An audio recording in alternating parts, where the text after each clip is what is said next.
Good afternoon, Rakesh, for this JKLAM initiative. And we are reaching out to influencer who is impacting the young generation. And I found that you have been impacting mid-career professionals since long. And I found it interesting that you can be a source of inspiration for our influencer program. JKLAM is an initiative which is in the memory of Abdul Kalam, our beloved president, who always believe in actually inspiring young students and generation of India. So I was going through a profile and I found that you born in a poor family to a textile mill clerk and then continued your values and leadership and since childhood and then at the age of 10 years. So and also you studied in NIT Surat, being a mediocre student, came out in flying colors as a gold medalist, and you have a very long, good career, professional career in various multinational over 19 years. That's really interesting. And then you left your corporate job, and now you are on a mission to empower over around 25 million professional across the globe, and you have already impacted more than 10,000 plus. That's a real great achievement. And I have seen a lot of your posts on social media. So it's really interesting to see. Welcome, Rakesh, once again for this interview for Jackala. Thank you very much, Rahul, for this opportunity. I'm truly humbled and honored for this opportunity. I've been through this J. Kalam uh, website, and I understand that what I love about the entire website is the tagline, which is empower the students. And I know the chairman who is actually leading that, Munaswamy. So Yeah. I think he's connected to me on LinkedIn as well. So I'm really, really honored and privileged to be a part of such an interview where I can inspire a few students in this journey, owing to my own journey for the last 20 plus years. I'll be very, very glad and honored for that. Thank you very much, Rakesh. So my question to you is, tell us something about the challenges that you faced in your childhood and how you overcame them, Yeah. especially. So childhood, like, I mean, unlike the middle class people, we didn't have the great childhood per se, right? I have three siblings, all of us together, and my parents were not so literate, so they were working like all other labor people who are working on a daily labor job. So my mom was working in a silk factory, and my father was working in a textile mill, and both of them were just trying hard to actually bring us the food on the table. So it's just like a hand to mouth situation that we were having for almost 20 years or so of my childhood, as I have seen. And during this time, I mean, the only feeling that the child who had was that, yes, I was a responsible kid because I was the eldest son in the family. And at the same time, the by God's grace, we were very good in study, all three of us. So we were kind of focusing all our attention to the study rather than probably focusing on what we didn't have. I think this has been one of the greatest assets that I have realized, that we have been able to put the focus on the right thing from the beginning. And my parents were are definitely struggling to get us the food and the study and everything, but we had to rely on a lot of help from the other people, our relatives, friends, the the the other people around the neighborhood, not even for the food but also for the uh, lot of our daily needs kind of thing, right? So we used to get some two pairs of clothes in a year, and rest of the time we had to use the used clothes from other people so that we can actually survive that period. So the childhood, I would say that it is the childhood that I want to remain connected. The reason is because this was the childhood where I learned the biggest lessons of my life, that it is possible for a person coming from any background can actually rise and create something meaningful in their life. And this is the reason I want to keep reminding myself of that childhood. So I want to be connected to my roots for sure. Thank you. After hearing your answer, especially to this question, you have already faced a lot of adversity. So my next question is basically really to, because you see a lot of children these days, or not only in orphanage or NGO, but also they are pretty much affluent also. But like how one can overcome various adversity in life, like because having no resources to study, and if they would like to fulfill their dreams, so how they can do that? Because you have done it successfully. So I would love to know that how people, children especially, can inspire from people like you, that you face a lot of adversity, like having no food, no clothes, and then still you were very focused what you want to become in your life. Yes, definitely. And I think one of the things which help students, and today's students, I mean, unlike us, they have a lot of resources available. I mean, if you look at it, even in the village, if you go, they have the mobiles available. So as far as connectivity is there, connectivity to the resources, it is available. I think what is not available is the a little bit of understanding in terms of that how can they probably leverage the same resources for their creativity, for their upgradation, and for their upliftment. And this is where we need to probably pitch in as all the professionals, the JKLAM Foundation, who is doing this great job of bringing that awareness to empower students. And that is where we need to probably pitch in, that how can we probably help the students to make them aware about the resources which are already there with them and get them to that level. Now, if you do not have the resources, like I had my situation in my own childhood, I used to take the help of my friends. I used to take the help of my neighbors. I used to take the help of my teachers. In fact, I remember the incident that I didn't get the first rank in my 10th because somebody had actually taken their recheck of the paper and he got the first number. But my teacher actually realized that this is the student who needs the maximum help. And this student must be given the help to actually grow. And that teacher, despite I was not eligible for any prize, she had given her own money of salary as a prize money to me in that function. And this incident had actually given me a boost that, see, if you really, really want to do something in life, there are a lot of people to help you. But if you just decide that, oh, I just want to call myself a victim, that, oh, I don't have money, oh, I'm poor, oh, I'm unlucky, oh, I'm just kind of nowhere, then it will not help you. So for all the students who are hearing, or probably all the students who feel that they are deprived of anything, let me tell you that you are the biggest asset on this planet, and you have got the creativity, imagination, and the leadership in you intact, and it is given to you as you were born. It is just a matter of time that you need to tap into that talent and just demonstrate in front of the people. That is what is required. Great, great. I think so. This is really an inspiring answer. So definitely.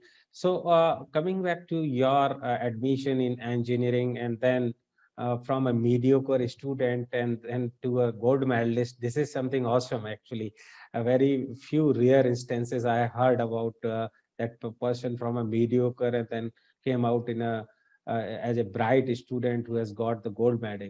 So can you please tell us a little bit about your Sure. experience during your So engineering? during my student life, I think I was not having a lot of resources, as I already told you. So what I used to do is I used to use the libraries more.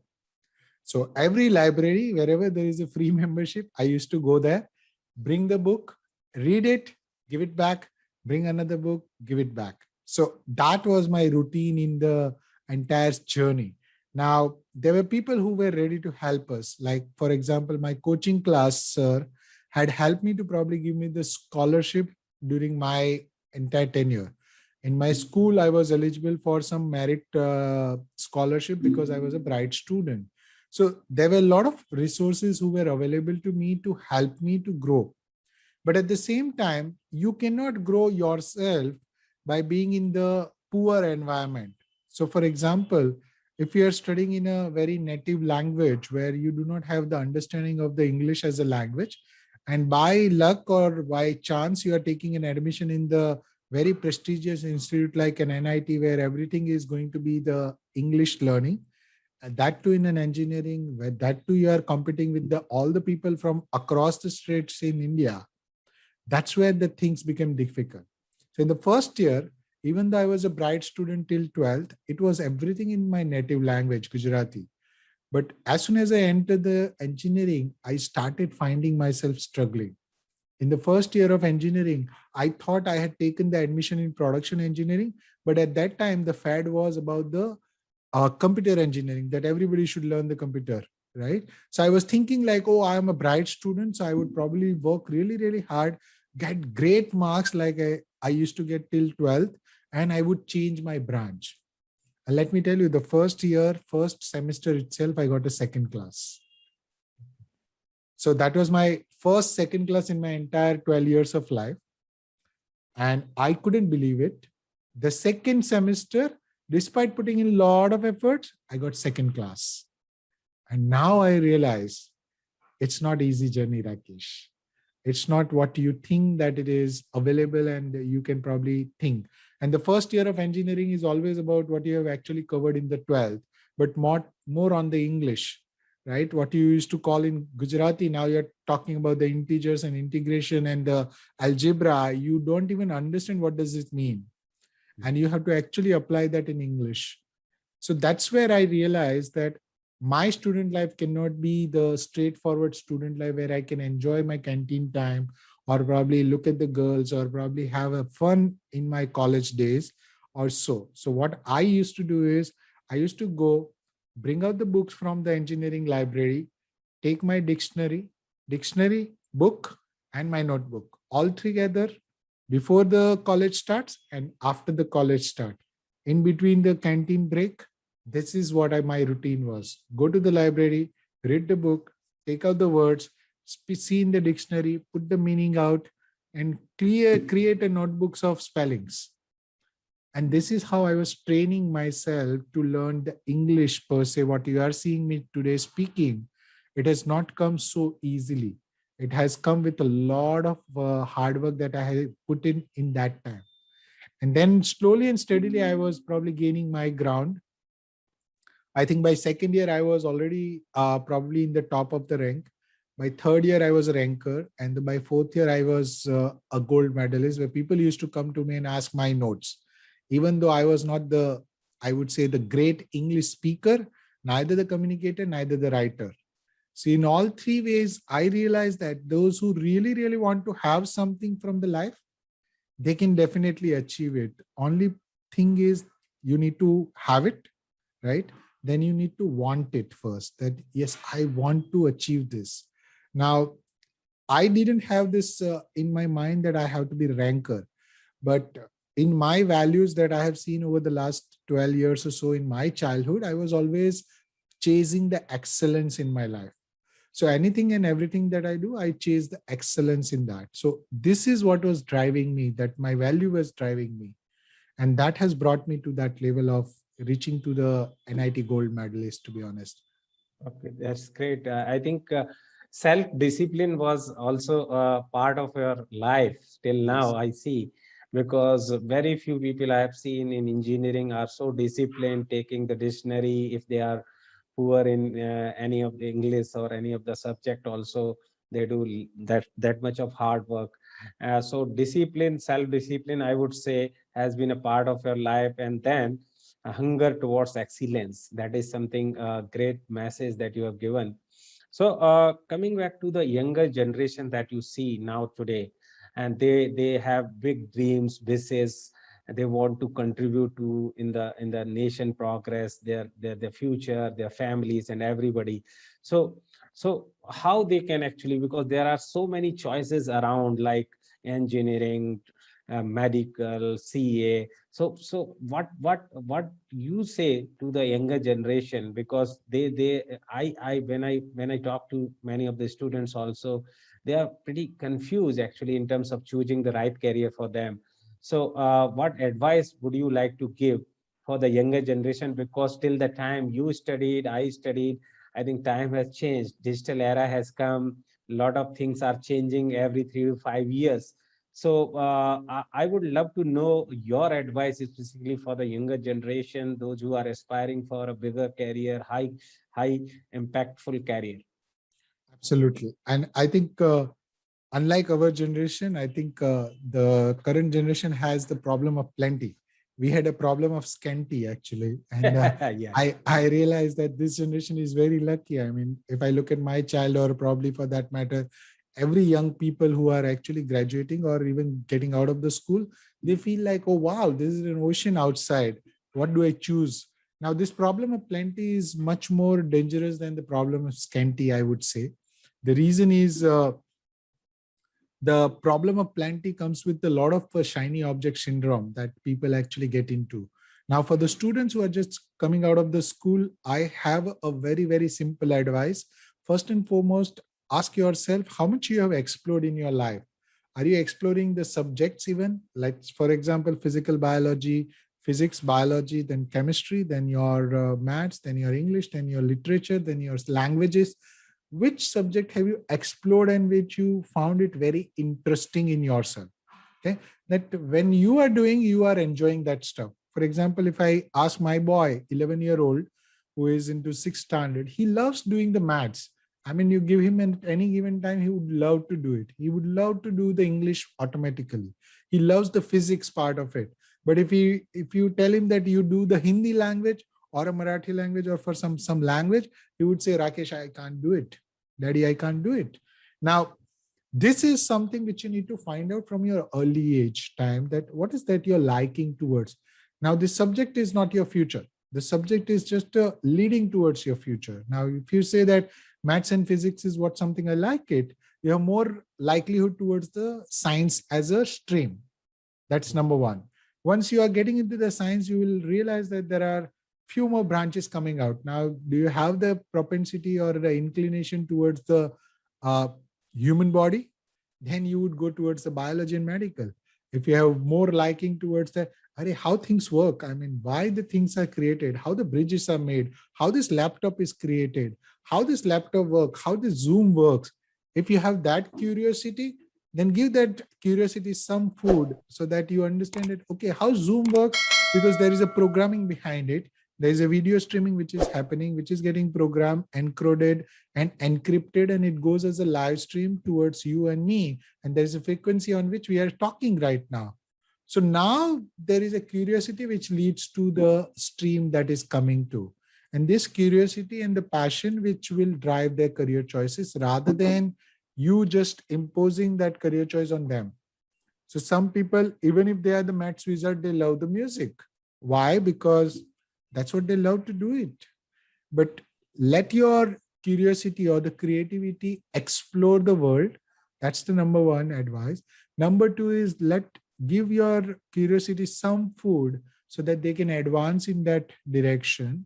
And third is, once you choose it, at least consistently explore that field towards the depth, because that will give you the real meaning of that field, and also the understanding that, wow, this is something which I love to do and I can do it forever. Thank you. A great answer. I think this is really a good insight from your side. So, if you heard about new education policy, and like our education system, we have a lot of debates going on that our education system has outdated and all that. So, if you see till schooling through colleges, like what are the gaps that you think in our current education system? Because when companies recruit, or maybe not only in companies but also in government job, they are looking for a newer skills candidates actually. So do you think there are certain gaps which needs to be fulfilled in our education system? Yes, I think one of the biggest gap that we need to probably bridge is the theory versus practical, as we all know, right?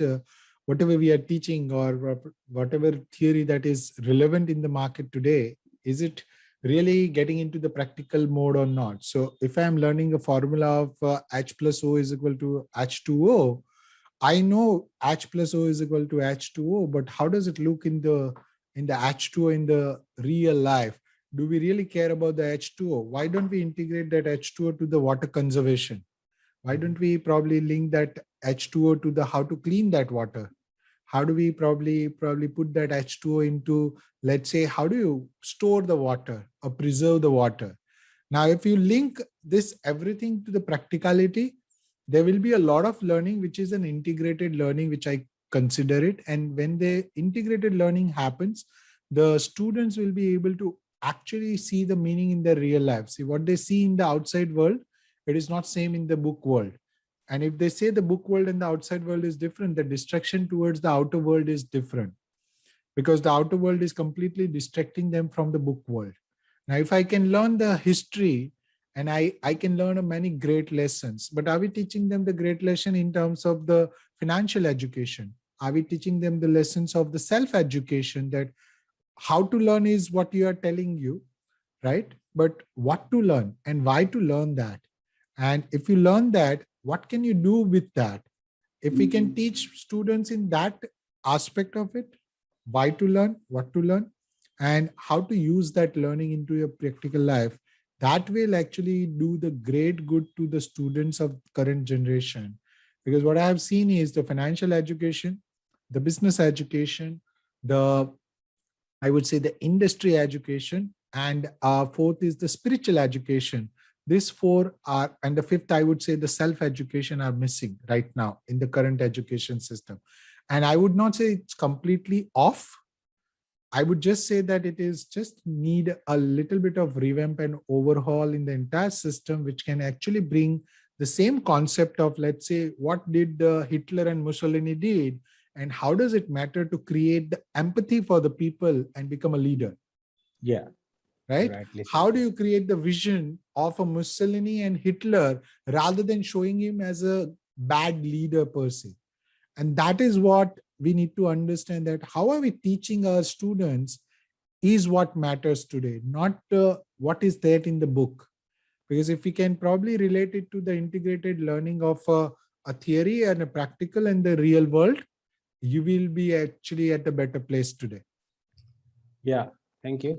So, if you see where our current generation of India is heading towards, like if you see, they have a lot of dreams, they have plenty, as you mentioned, rather than we have lesser options at that time. So, where they are heading, are they confused, or you mean to say because of this various choices around?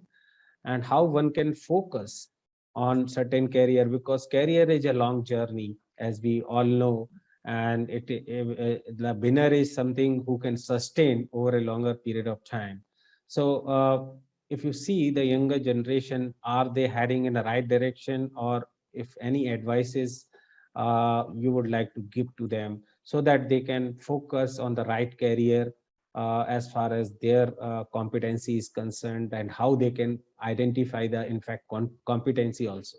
Absolutely. So I think you have asked three questions. I'll answer one by one. One is where the younger generation is heading towards in India. Let me tell you the observation that I have over the last couple of years. Well, I have become more self-aware of looking at it. I think the younger generation has lot many options today. But what I love about the younger generation is they are very, very courageous. They're fearless in their nature. They are ready to experiment in their career. Oh. Yeah. And this is a good sign for India per se, because India is the youngest nation, which we call, right, today, that having the highest number of younger population. So we have a great chance to become the world economy and the top of the world as well. When our younger generation look at the things from the practical point of view and try to solve the social problem and making the social impact.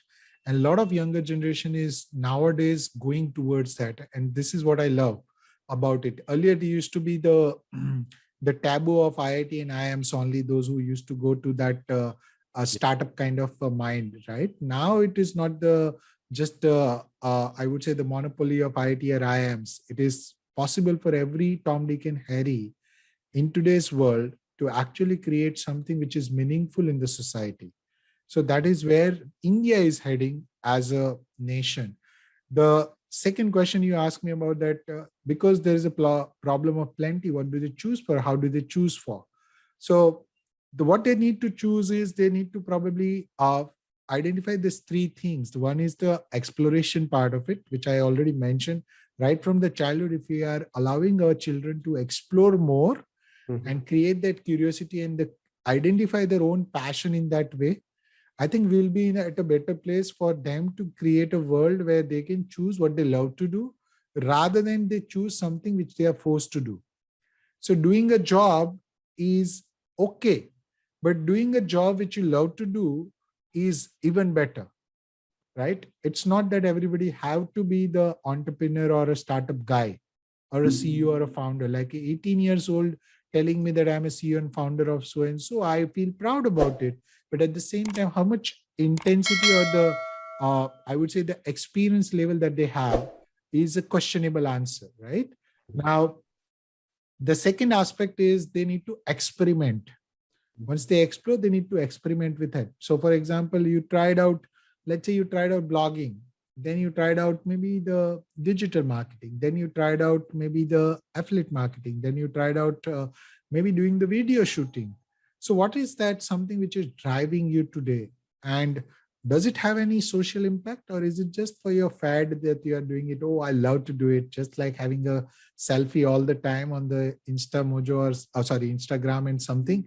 That's where I enjoy it. So they love the celebrity status, what the people are showing right now, the shiny object. But at the same time, once they experiment, they'll come to know what is working, what is not working.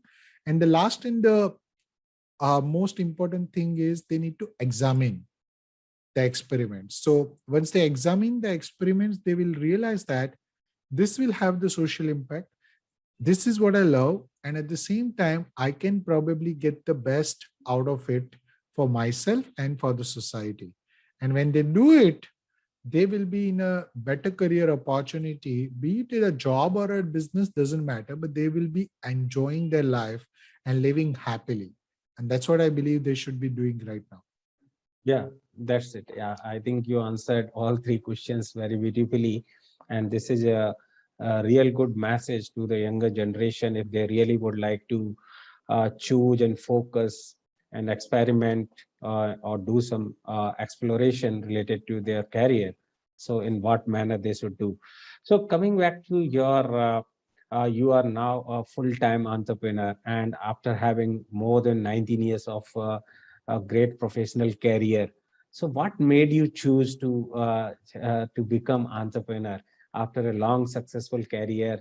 You could have been more number of years in the corporates because you have a very good expertise on the different roles as I have gone through your LinkedIn profile. So what made you choose this motivation, where it came from? So I would say need and a desire both. Okay. And the need is when I was doing my corporate journey, I was a self-made corporate leader anyway, because I was not into the bracket of yes boss kind of a bracket. So I was almost like of an anomaly in the corporate life where people, I was not fitting in the corporate life because people used to feel that, oh, this guy is pretty much not communicative, very much introvert, and yes, but he's very good what he does. So I was kind of that person in my corporate life. But that gave me one thing when I was heading towards one of the annual function in my company, and one of the video I was looking at it, and that guy was Mr. Shiv. He's a group president of Aditya Birla Group, and he was just reviewing one of the book of his colleague Chandramouli, Catalyst. And Catalyst. Yeah, yeah, that's a great book. and yeah, and he sent this message, and he told that when you want to grow your career, what is that you are doing after for 15 years? Because after 15 years, if you are just working for yourself, that means you have not lived your life. It is a time for you to give back to society. What is that you are giving back to the society? What is that you are giving back to the country? Or are you just living yourself? And are you creating any legacy for yourself? Or are you just probably here, came, paying the bill, on, and then left? That means there are no footprints that you're left except for your children know that, yes, boss, my father has dropped some asset of one house, and probably me to actually struggle for the rest of my life to do the job and continue. So that hurt me a lot, that message at that point of time. And when I look back at my life, I realized that I was always a consumer. I was always taking from the world. I was not giving it to the world. And when I realized that, I also asked myself that what can I give back? I don't have anything special. What can I give back? But this is the myth with the all common man, that they don't feel that they are special. They always feel that they are common man, right? So they love to call themselves as victims rather than call them the responsible people. So, and then the incident occurred where I got a layoff notice from one of my organization, which just was a trigger that I was waiting for in my life. Because till that point of time, I was still thinking that, okay, yeah, I'll give back to society, but maybe in my small way, give some charity, maybe work in an NGO or something on the weekends. And that's about it. But will it create the kind of legacy that I wanted to have?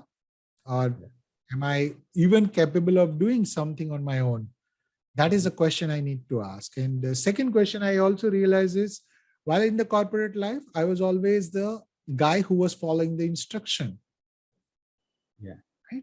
And there's nothing wrong in following the instruction as long as it actually aligns with what you love to do. But it is everything wrong. It is following the instruction when you do not align with your values. Yeah. And that is where it hurt me the most, that after spending so many years in the organization, after spending 17 years in the corporate world, if somebody can actually take a call on your destiny and actually put you off in the life, and maybe you can bring on the footpath one more time, like I used to have in my own childhood, that I realized that why somebody is actually taking control of my life. Why can't I take a control? Why can't I take charge of my life? And that was the trigger point where I realized that this is the time now I need to find a way.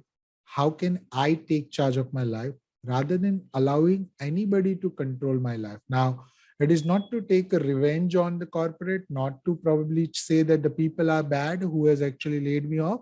They are really good people. They are really good human beings, good leaders. They are actually helping a lot of people as well. But at the same time, for me, it was not the path that I wanted to have. And at that moment, I decided to invest on myself. Now, I was a person who had never invested on myself, because even in the engineering college, I used to borrow the books. So I realized that not reading the book or not investing on myself has actually brought me to the level that somebody can call the shot on your life. Yeah. That is what the trigger which I actually use it to fuel my passion, to mentor and coach people. And that also triggered the journey called the growthpreneurship, which I call today. Yeah, that's a great, I think, inspiration like you got from that book launch. So another question is like there might be many people, but I would like to know who has inspired you the most till now in your life, because there might be many people right from your childhood, but I would love to know so that actually if there is something people can take inspiration from, if there is somebody outside, any personality. So unlike, I mean, the other people who have a lot of exposure, right? I was unaware of a lot of things on the personal development side. Also on the professional development side, I was living in a cocoon for almost 18 long years, where I didn't have any understanding about the outside world. The most I used to come across is the professional certification of Six Sigma and the other aspect of it, nothing more than that. And that was one of the darkest thing that people are actually doing, that they are living in that cocoon. uh, but having said that, I think there are few real life people who inspired me the most. And one such person was my first boss. Okay. He was an IIM graduate, and having a head of the category at that point of time. As a graduate trainee engineer, he asked me only one question, and I got selected from a graduate trainee engineer to in that department, procurement department. And he asked me this one question: what is that one quality that you want to look at from for your partner, that is your life partner? And I said the transparency. At that time, uh, I had that wisdom probably to say that this is what I'm looking for. And he just put me in the procurement department, which is the most difficult department to actually keep the transparency intact. Yeah, yeah. Okay. And that was precisely the reason why he chose me. And when I realized this, now I am connecting the dot, but he was the guy who was holding his stand. So against all MDs, all bosses, against all the pressure of the vendors or the internal office politics, he was the guy who was holding his fort. He would rather sacrifice his job rather than he would probably give into his self-esteem, that he would just bow down to somebody. And that guy inspired me the most, that if I want to live like somebody, I would live like him, that I would take charge of my career or my life, and I would live my life by my own terms rather than somebody defining my life. So I wanted to be my own hero. And for me, that person, that boss is my hero. Even though I couldn't get a lot of people to inspire me. Yes, I had fortune to get a lot of mentors in my late life that I was going through the entrepreneurship. But this gentleman had left me the footprints or a stamp in my mind that this is what you want to do in your life, that whatever you do, you be the best in the world. And when you do best in the world, make sure that you take charge. You don't bow down to anything in the world. And that has remained with me forever.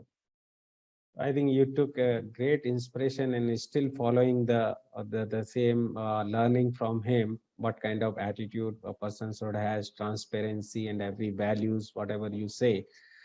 So, Rakesh would love to know about your current venture as an entrepreneur, what you are doing now, and how you are empowering the mid-career professional and other stuff that you are doing.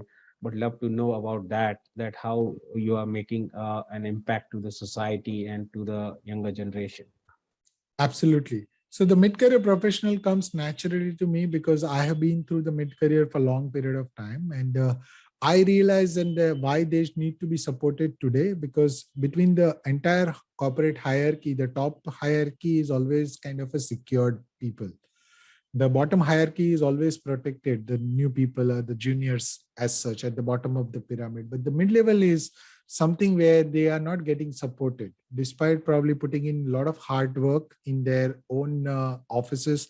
They are sacrificing a lot of things on the personal side as well to actually achieve what they are achieving in their corporate life. Now, having said that, I also realized that while I was going through my own challenges in the mid-career while I was laid off, I also realized that we support to the three different generations, that ourselves, then our children and our parents together. Anything happens in the mid-career impact all three generations. And if we do not probably take charge today, there are people who will be actually playing with your career like they Yes. played with my career. And this is what is driving me to actually start this movement of a growth leader, where I want to make sure that everyone who gets in touch with me or in my close circles, they are getting transformed, empowered to rise in their wealth, influence, and the growth. The reason is very simple. If you do not do that, somebody else will probably ride over you.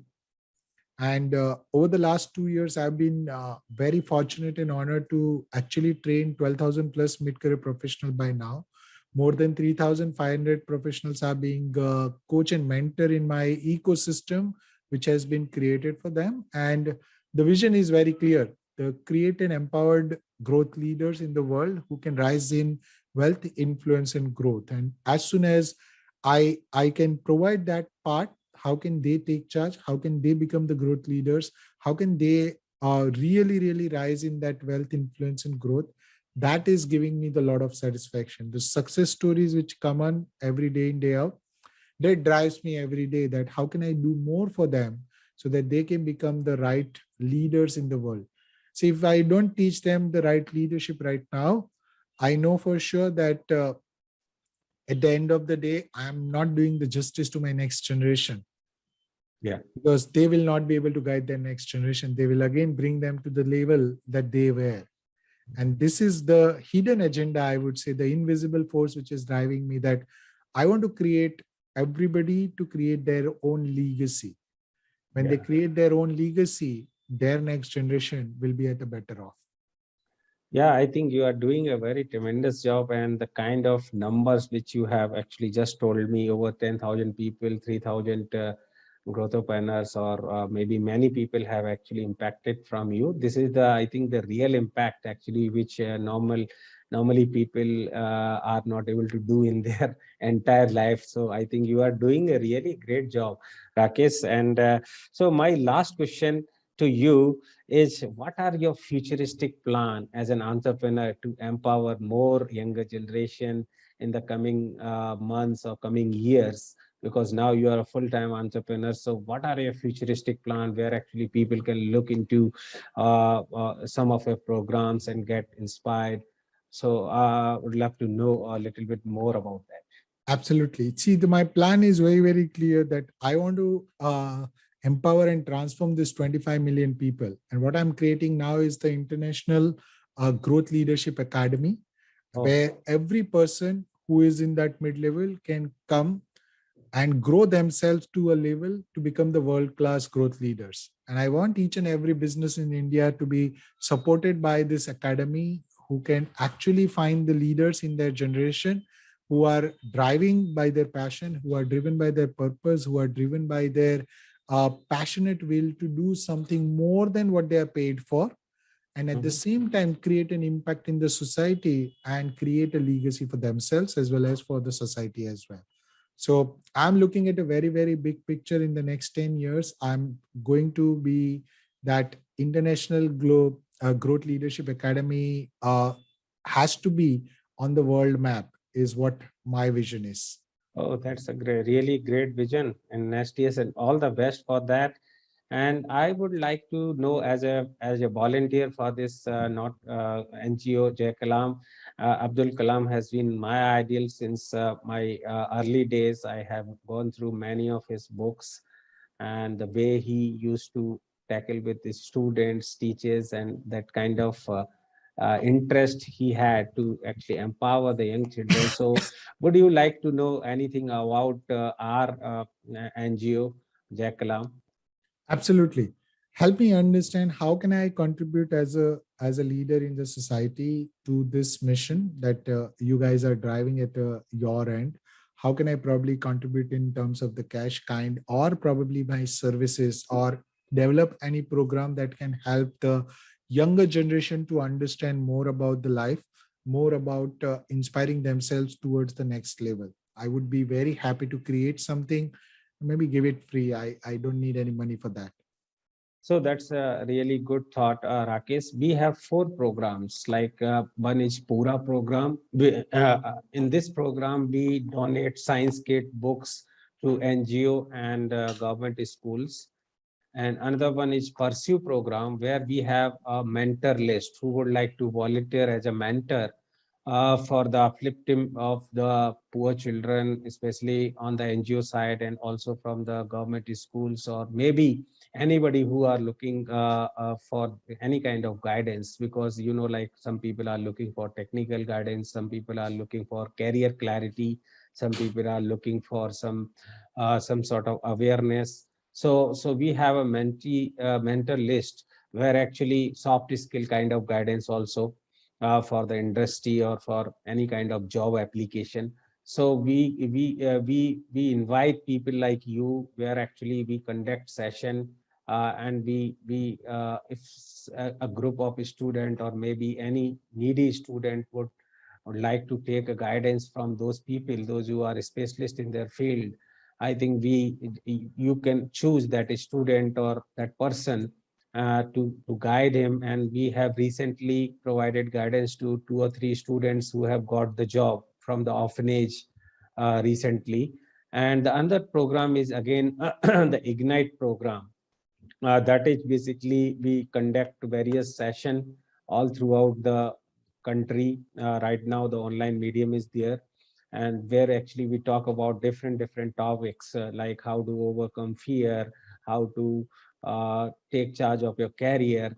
And so through these sessions, we like enlighten them, and our audience is growing. We have a now presence on social media, LinkedIn page, and everything, and YouTube channel also. And the fourth program, which is now we are discussing, that is an influencer program that you have influenced many people.